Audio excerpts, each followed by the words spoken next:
Bangladesh, Sri Lanka, Nepal were actually the leading cases of the bad governance. And that is how the governance matters.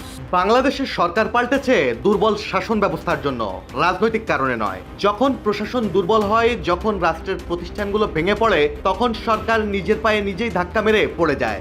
বাংলাদেশেও ঠিক তেমনটাই ঘটেছে। এবার বাংলাদেশে আওয়ামী সরকারের পতন নিয়ে এমনই বিস্ফোরক মন্তব্য করেছেন ভারতের জাতীয় নিরাপত্তা উপদেষ্টা Ajit Doval. What is there that happens which leads to their bad governance and ultimately the erosion of their powers? তিনি বলেন, বাংলাদেশ, নেপাল, শ্রীলঙ্কা এই দেশগুলোতে সরকার বদল হয়েছে কোনো টেবিল আলোচনায় নয়, বরং শাসন ব্যবস্থার ভাঙা ভিতের কারণে। তার মতে বাংলাদেশের শেখ হাসিনা সরকারের পতন হয়েছে ভিতর থেকে, যার মূল কারণ ছিল জনআস্থার অভাব, দুর্বল প্রশাসন এবং সিদ্ধান্তহীন নেতৃত্ব। 10 বছরের যাত্রা তো কেবলই শুরু। একসাথে গ্রো করার এই জার্নি চলুক আগামীতেও। পাঠাও 10 years of growing with you.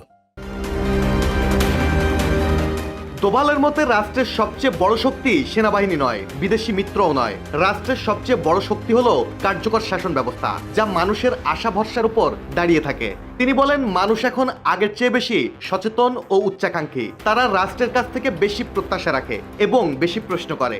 জনগণ প্রতিশ্রুতির ফাঁকা বলি নয়, ফল চায়। জনগণের আস্থা না থাকলে কোনো সরকারই টেকে না, স্পষ্ট ভাষায় বলেন দোভাল। তিনি আরো বলেন, যখন পরিবর্তন আসে তখন সবচেয়ে গুরুত্বপূর্ণ বিষয় হলো লক্ষ্য পরিষ্কার রাখা। ঝড়ঝাপটার ভেতরেও যেন চোখ বন্ধ না হয়, ভয় বা বিভ্রান্তিতে যেন পথ হারানো না হয়, সেদিকে লক্ষ্য স্থির রাখতে হয় সরকার প্রধানকে। It has remained relevant for the past 3,000 years of the recorded history that we know of the states, structures and the governments as they exist.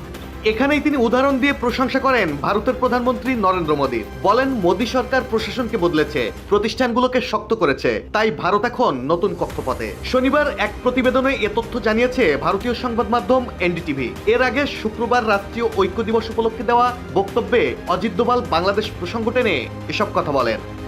সবার আগে সব খবর পেতে চ্যানেলটি সাবস্ক্রাইব করুন এবং ফলো করে বেল বাটনটি চাপুন।